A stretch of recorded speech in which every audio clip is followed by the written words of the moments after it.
Well, hello there, and welcome back to another episode of Help My Business is Growing, a podcast where we explore how to grow and build a business that is healthy and sustainable. I'm your host, Kathy Svetina, a fractional CFO and a founder of a company called Newcastle Finance, a company where we believe that everything that you do in your business is eventually going to end up in your finances. And to get to healthy finances is to have a healthy business. Well, the question is, how in the world do you get there? Well, this is where this podcast comes in to help. As your business gets bigger, you are going to run into some new challenges. The framework that you used to build your business might no longer fit or work for your current and future needs. You might also need to put together an executive team and revamp your systems and processes. And there's more to future planning and strategy as well.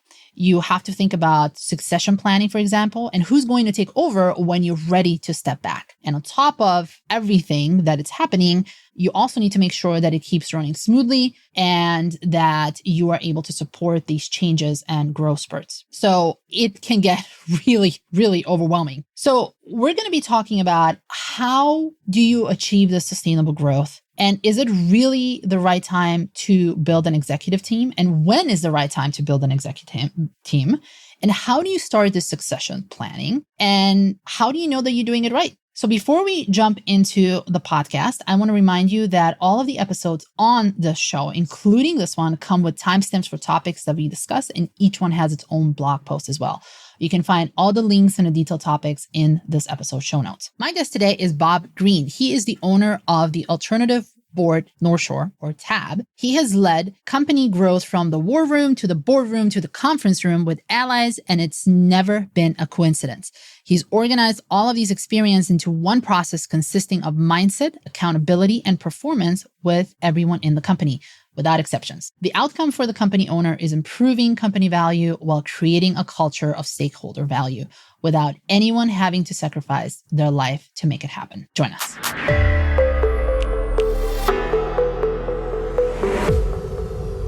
Welcome to the show. Thanks, Kathy. Great to be here. Yeah, it's so great to having me here because you're the expert in what we're going to be talking about. You know, navigating business growth often also means succession planning, which can be daunting.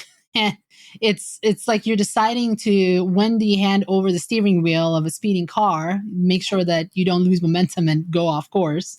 You know, there's generally two struggles. When and how do you pass this baton? And with doing it so without causing like too many ripples in the business, especially when it comes to the culture or the strategy. And you've been helping businesses navigate this for a long time. So let's start first here. Why do you think so many businesses struggle with this succession planning? You know, I think, Kathy, it's because, especially that the first owner I worked with, he built the company like many people. He had an idea, you know, didn't really want to work for somebody else, started the company literally based on a federal standard for product safety for children's toys and juvenile products. And great idea, great execution. And like many other people, even like us, maybe in some ways, you know, we kind of start with who do we know? Who are our friends and family who can pitch in and help us out? And you know, it's still kind of like a family. And, you know, eventually when you're building a company, you reach that point where the friends and family network isn't enough. And you've got to say, who do I need to hire who I haven't met yet? And a job I've never created before. And how do we actually start this conversation about how I can work in a system and a process where I can trust them without looking at them, without knowing them from my neighborhood. And so it's that idea of, I think people start with, I don't want to do something, so I'm going to do this. And then this becomes the company that I didn't really intend it to be, but now here it is. So it kind of sneaks up on people. Maybe it's an unfortunate consequence of their success. Yeah, it's you create a successful monster that you just have to keep on feeding. And let's talk about, is there a specific time when you think is the best time to start at least thinking about succession planning versus actually doing the planning? When do you think that would be? You know, what I found, Kathy, with people I've worked with is sometimes owners hesitate to take down that title of CEO, and some of them jump into it really quick. But in many cases, people who jump into it relatively quick because they don't really have an executive team yet, you know, and if you don't have an executive team, it's not really a CEO position. But the other mistake is when the CEO is still kind of like the rainmaker. I call it, instead of the chief executive officer, the chief executive sales officer, which you've got to let go of one of those things. And so I think that's the point when it's like you really do want to be the CEO. You have an intention to be the CEO, but you're also still kind of like the chief rainmaker. You got to teach people how to sell and teach people how to execute in the operation. And then, that's how you build that executive team. And then you just walk into that conversation of succession planning because it just makes everybody's life better in the near term as well. So let's say that you're at a point when you know that you have to start building an executive team. What is happening in the business? Is it a specific revenue that you're reaching? Is it specific type of pain that you're experiencing as a business owner that will tell you, I have to start building that executive team? What is exactly happening in the business at that point? What I've called it, Kathy, is, and I've experienced this many times over, and even in public companies too, it's what I call the kind of the loyalty versus performance. And when you feel like this idea that people are loyal and they think, well, because I've been here and I've been loyal to the owner or loyal to the CEO or loyal to the company, that by definition justifies my performance, whatever it is. But as you know, when we're talking about, good financials and good forecasting and great execution, whether it's growing sales or selling to new customers or pragmatic innovation, which is that idea of incremental things, of recognizing how you might be moving up market with a newer client or a more valuable offer to your existing clients and many more, you really have to think differently about performance. And you have to give people something. It may not be the whole profit and loss statement because you don't want to share that with everybody, but you've got to give people some financial measures and even if it's a performance ratio to say, here's how we know we're on track throughout the year. And if you don't do that, then people just don't know, and they're just going to kind of do what they did yesterday. So it really doesn't matter what the revenue. I've seen it happen at $1 million in sales as well as it's $2.5 million or 10 million, where people just are kind of off in their own areas doing what they do, and there's really no way to bring it together in a legitimate, not just a financial statement, but even in terms of how the leaders of a certain group or team may be teaching and helping other people to grow and perform as well. So it's really about the discipline, and loyalty is not discipline. Loyalty is just, we know each other and maybe we trust each other and maybe we don't, and it becomes ugly, and then trust becomes kind of a combative thing. But yeah, I call it the mistaken identity of loyalty, thinking of it as performance. And when you're realizing that this is happening in the business, what is the next step that you should do? Because if you're trying to build your executive team and you have people that are loyal to you, but not into this new person that's coming in the business, and now it's going to be this middleman between you and the people who have been loyal to you, that becomes a little bit of a struggling point right there. Yeah, the first time I did this, I went from Bob the technician, who was just getting started in my career, to Bob the integrator. And my title was whatever Bob says goes. And I'll tell you the secret about the way I did it, Kathy, was really nothing spectacular. I'm an ordinary guy from Buffalo, New York. I never thought about it as outworking people. People say I work harder than anybody else. I didn't. And I'll tell you what I did. I wanted to learn as much as I could, as fast as I could. And so the way I did it, and the way other people can do it too, is you really get to know people, and maybe it's you share a few hours with them to pay attention to what they know and what their strengths are, and you kind of let them lead with their strengths as opposed to telling people what they don't know or what they're not doing well or you're not good enough. And you organize strengths like this, and it's almost like this unrecognized collective wisdom you have in the company. And if you start there, everyone comes from a position of strength, and it's not about an attack, so people don't feel like they have to defend themselves. And it's really the secret to, all of a sudden I was integrating it with the help of many people with all their strengths, 2 companies in 60 locations around the world. And it was, but it really was about looking for people's strengths and actually having the conversation. And oftentimes that's the easiest thing people just don't do. Yeah. And a lot of times people just get so heads down into the day-to-day life that they don't really take a look at and take a step back. It's okay, I have to develop this team. How do I actually do this? One of the best way is through the conversations. So when you're deciding, now that you have the need for the executive team, should you go and look for those type of people internally, or should you go out and look for someone externally? Well, what do you think is the best way to look at this? I like to look internally first. And I don't do it in terms of an ultimatum, like, you need to take this or you're going to get fired. Or what I like to do though, because, this is another conversation that happens many times. Owners will say, well, this person, I don't think they're management material. But if you look back at the owner's experience, well, they weren't really management material either when they started. They kind of started and they learned along the way. And it's almost like, you think you have to be the hero. And sometimes you can help other people to elevate to a hero as well. And again, kind of going back to their strengths, and you realize, whether people are detail oriented or they really like to relate to people, you can build on that strength and help people recognize the details that matter or help people communicate better. And sometimes people have just never had that orientation to, realize you don't have to be the biggest voice to influence people. You just have to, like you said, recognize the strengths, but also give people some measures to say, well, here's how you can show your team how well they're performing. And honestly, again, just kind of get to know their personality strengths and their interests. But oftentimes you have the credibility already as colleagues in a company. It isn't necessarily a good thing. I was the outsider I was working for the one company and we acquired the second one. It was a little awkward. I was getting responses like noted, like when I was issuing a new procedure, I'm like, wow, that was awkward.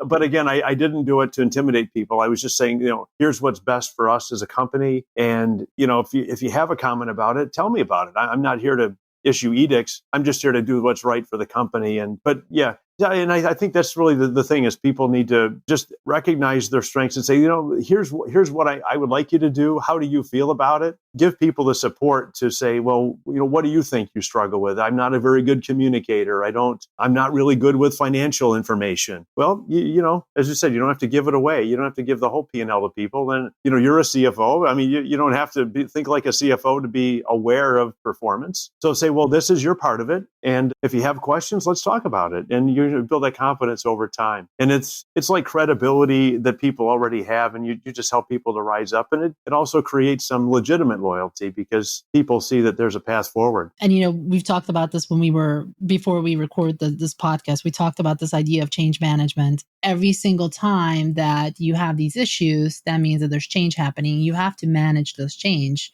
Although change management is really more of a corporate term, but you see that painful chain switch happening in small businesses. They just don't have that type of terminology that in the corporate world that we do. When someone is going through this change, what do you think is the best way to make it as little as painful as possible? And you talked about, actually being available, having good communication skills, and making sure that you are using your internal team and you promoting them, that you are training them as well and giving them that skill set. Is there anything else that you think it's really important to make sure that change management is done well there? Yeah, I was a consultant for about 24 hours. I was my first 1099 role. I was year number 6 in my career, and a couple of colleagues invited me to come up to a large international private company. And so we met with the executive suite, 25 years of experience, each person in the room, 25 of them. And I said to my colleague at the end of the day, I've never seen so much fear. It seemed like they were so quiet and apprehensive to speak. And he said, yeah, that was something, wasn't it? So the next day, I kind of went in the room again. I was just listening to people, and I learned there were 5 guys on the front line, way down the first floor, the regular desk, not the fancy area, not the people with the nice mahogany desks, but there were 5 guys who had just been laid off about 2 months earlier, and they were suddenly rehired. And so they were kind of just, what do you call it, right-sized out, I guess was the expression. They didn't really know why they were laid off, and they didn't know why they were back. So I learned about these guys, and I just went down to meet them, and I helped them understand what was going on up there in the war room, with all the executives. And they said, oh, wow, thanks a lot. We didn't really know what was going on here. And I said, well, let me show you what we're kind of working on here. Now you can be a part of it. And I let the supervisor walk me around to this team to show me what they have been doing. And I was like building the bridge. And it was almost like, people talk about breaking down silos, but I think of it differently as like building catwalks between the silos, because the silos do have value with their depth of knowledge and the specific, areas in which they work. But oftentimes people aren't really building those connection points and help people to realize and relate to each other of how they're going to do this and really where it starts. Like, look, I mean, this is what we're going to do first. This is the new process. This is what we're going to build on. And you just let people learn it slowly rather than doing this kind of big surprise unveiling, like it's, choosing a curtain on a game show or something on TV. It's just really these kind of small moves where you help people to understand incrementally how you're doing it. And then you field the questions like like you said, the way to break through the fear is to eliminate the mystery, make people aware of it, and then sort of create that desire of the excitement, how they can be a part of it and they can own their part of it, rather than, I've seen this, people say, shut up and do your job. And that's the mistake. That's where you create the adversarial stuff and nobody trusts each other. And it just ruins everything. And good people will, just start looking out for themselves. Yeah, they'll leave. And the other thing, what's important here too, is that when you're in the leadership position and you're making these changes, you have probably been thinking about this for a long time. They didn't just come to you last night and now you're making this announcement.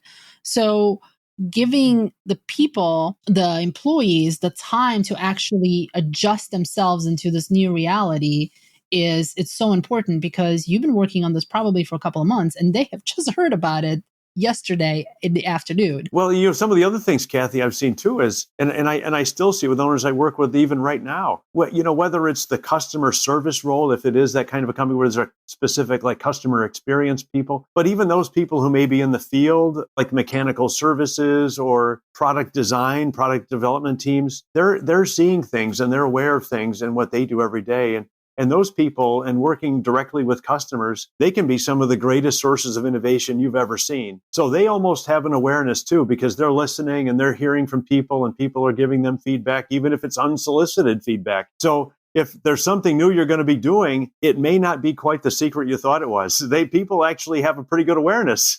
Especially when, customers, as I've worked with many, companies where customers have told me, they said, here's what I need to do. And can you help me solve this problem? And it might just be that direct. So it may be just, hey, here's the demand we're hearing about, or, here's what we've noticed out in the field. And now we can add this more valuable service. So it's almost like, well, now we're really going to act on it as a company. And you can almost use that wisdom of people who've heard from their customers or would-be customers to say, hey, we really wish you could do this. And you say, well, now we're going to respond to it. And here's where we're going to start. And we're going to build this new process. We're going to help each other out. And maybe you can even find some train the trainers in that awareness. And you can help them people get right involved. And now you've got a team. Now you've got that team to help you, manage, as you said, manage the change and guide people through the process so they can share that wisdom. Yeah, that's really good. And, there's a couple of framework that you can actually use to make this happen. One of them is EOS. The other one is you have your own blueprint.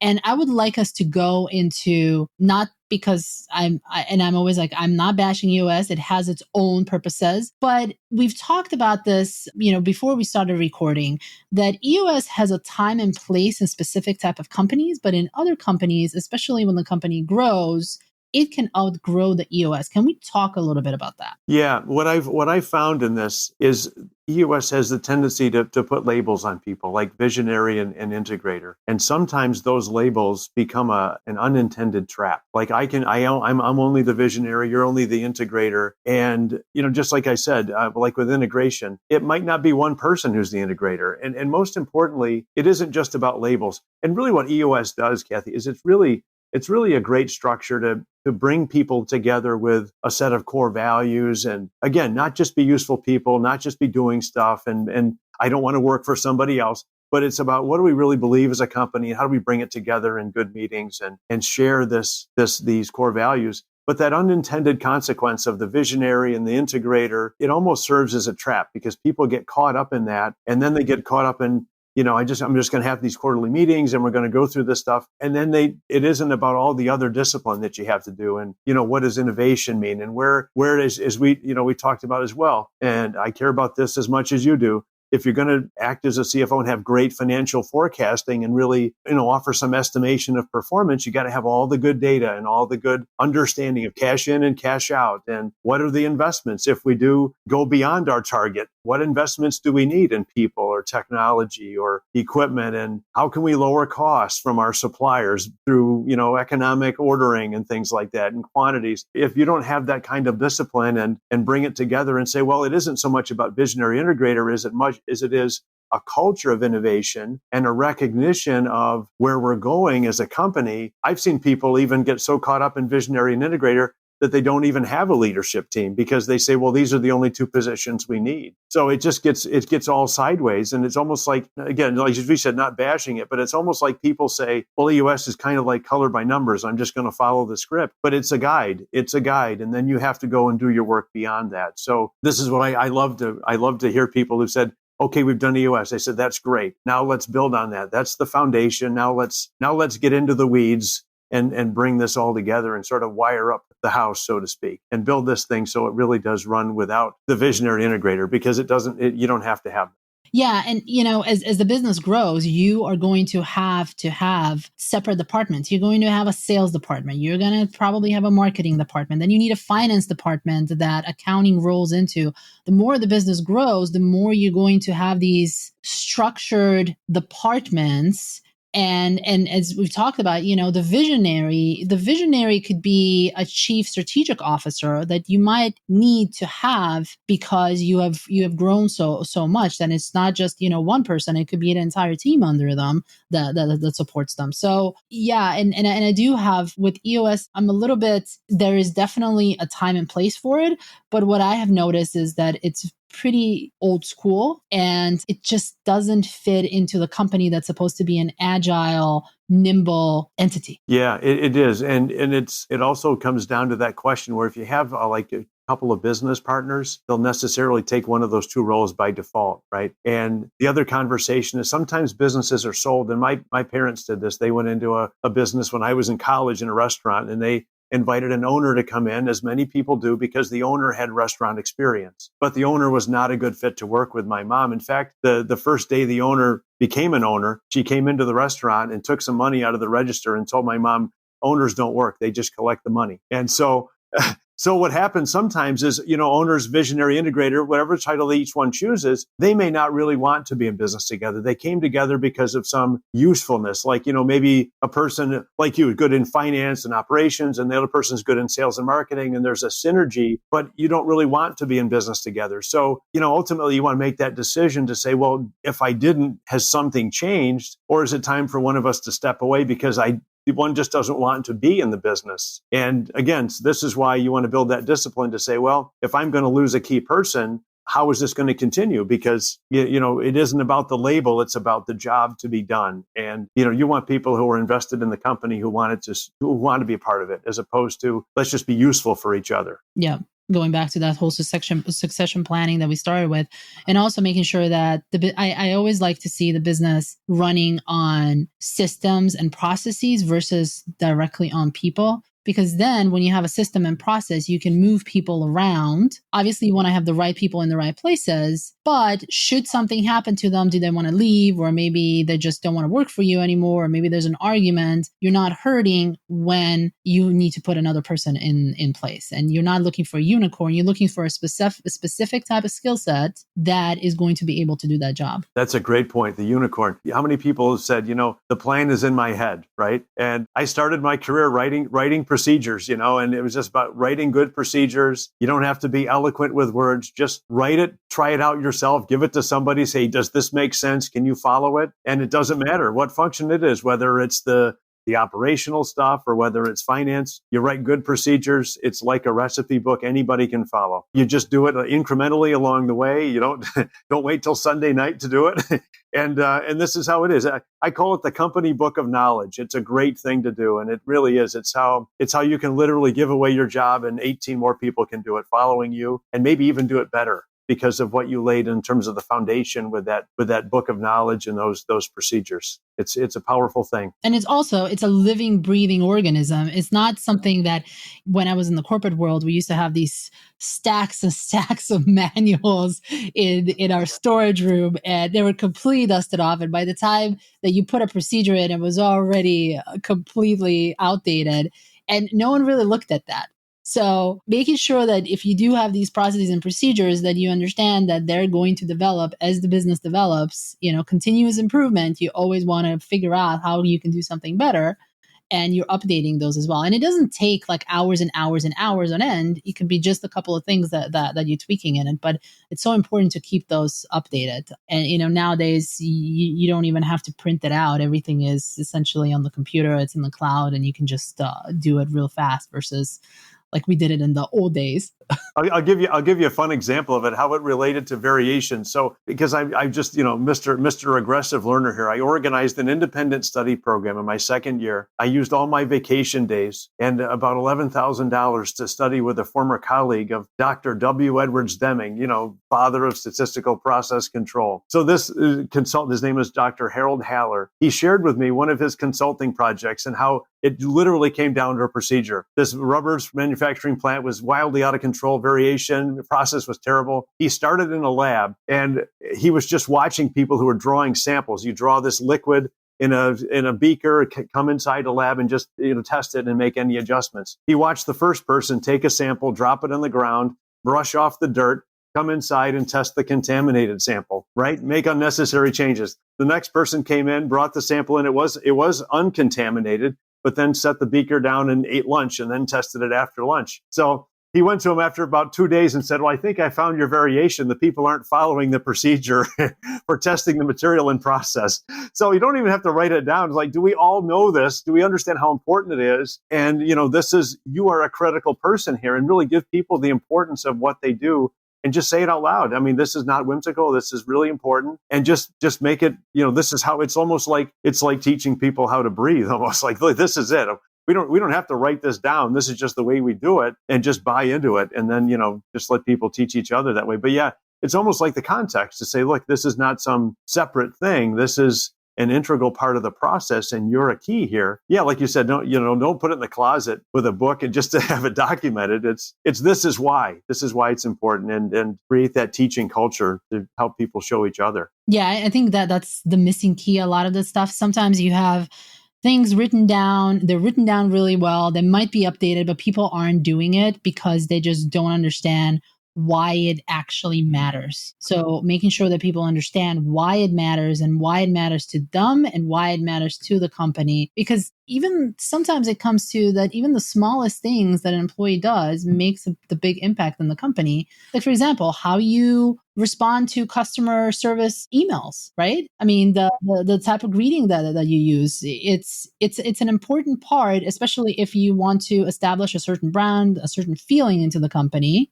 and attract a certain company. It does matter. Those little things matter. I like to say, if somebody can sell ice to Eskimos, you can probably teach somebody how to do that if you're that good, right? Yeah, there's no reason why you're the only person who can sell ice to Eskimos, and it better not be returned in the form of bottled water, in the form of a supplier, because that's another thing, right? But that idea that some person is this unicorn or rock star. Well, again, encourage people to say part of your value here is if you know something that other people can benefit from, help them to succeed as well. It's not to your disadvantage to be a teacher. So let's go back into the whole EOS system. And we've said, there's a time and place, then it feels like that is going to be restricting, especially when the business grows and you need more than just integrator and what's the other one? The integrator and the visionary? The visionary and the integrator. Yes. Thank you. Thank you, Bob. What is the alternative to EOS? Or is there even an alternative? Well, again, I think, like you said, EOS has its place. I think it has this place of bringing people together with the core values. I think the other part of it, as we talked about, is I think of it as the organizing the collective wisdom in the company. And this is where, like, you talked about building disciplines in finance and building discipline in accounting and building discipline in operations and the use of information technology. And how do those things work together? Because finance is not isolated. Finance supports operations, and it's how you plan a budget, and many people don't think about budgets. So this is where what we do with the blueprint here with Alternative Board is we literally bring that kind of really comprehensive strategic planning that you would delegate to many different department executives and people with many years of experience in planning to say, well, here's how you can do it. And it's a smaller scale, but it's that same interconnected discipline to say, this is what it would take to create the CFO position. And maybe it begins with a fractional CFO. But first, you have to start with what's the good accounting, and how do you know what your investments are going to be? Do you have good accounting in place? Do you even know where the cash is coming in and going out? I mean, you've got to start with that good information. And same thing with operations and sales and marketing. People sometimes think marketing is just I just throw money into the air to get attention and it drives sales, or maybe it doesn't. And same thing, it's, what do you expect from the marketing? And if the marketing is successful, and drives a certain amount of sales? Are you capable of handling those sales and servicing those customers? And it's those interrelated conversations that is what we're doing here, because just like we talked about, people are witnesses to many different aspects, and they have certain strengths. And what we're trying to do is to help people understand what it means to plan for a legitimate marketing budget. What is marketing execution? What do your customers care about? You can do many things. You can post on social media platforms, but if your customers aren't there, then who cares? Don't do that, So that's what we're trying to do is to build these disciplines and create this learning organization. And through the planning exercises, again, people add their wisdom of what they've learned from their customers and from each other. And this is how businesses learn together. So the idea is, rather than focusing on just talking about the feeling kind of stuff, which is good, the values are good, the feeling, we got to get in the weeds, and we got to build discipline here and kind of do this kind of stuff that might be a little bit awkward, messy, and we might struggle and we might look like we don't know what we're doing, but we're going to figure it out. And going through that exercise actually brings people together. It's kind of like, kind of foraging for food together in the forest. You're going to forage, and then you're going to eat together, and you're going to share this meal together. And this is how you grow a company from 5 to 10 million without going broke, because you need more discipline than ever. And, the other thing that keeps popping up for me too is clarity. There needs to be a certain level of clarity that gets muddled as the business grows. And in every single step, it's almost like you're crossing this bridge, and there are like these step stones in between,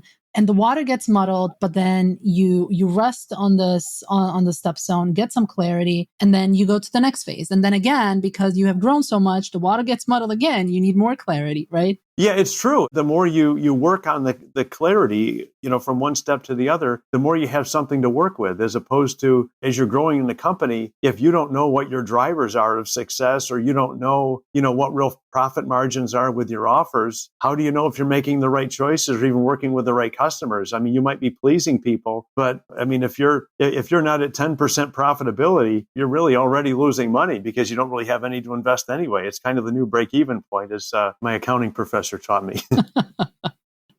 Bob, this has been a great conversation. If someone is listening to this and they're like, we've talked a lot about different things that are very, very important for the businesses growing, but if they are trying to build this new level of the business, they have outgrown what is out there already that's available to them, especially, the whole EOS system. What is the next step that they can do? I would say the next step would be to think beyond the labels, think beyond the visionary, the integrator, and think about what you really need for this company to survive without those two people. What would it take to make this whole company greater than the sum of its parts? Because those two people are great. Now, if they can do that, who are they willing to teach to say, I'm going to go on a 3-week vacation and you take over this ship? Because that's a process. That's not going to happen overnight. But if you can see it, so if you can, it's like the analogy, if you can see ahead 10 miles as the visionary, and you can watch out for that snake 10 feet ahead as the integrator, when you're walking on that trail in Colorado, you can teach other people how to do that. And that's how you start forming an executive team. Awesome. Bob, where can people find you? I can be found. People can send me an email anytime at bob@tabnorthshore.com, or visit us at our international website, thealternativeboard.com. Awesome. Bob, thank you so much. All of these are actually going to be in the show notes. So if you want to contact Bob, please do so. It is going to be in the show notes. Thanks so much. Thank you so much, Kathy.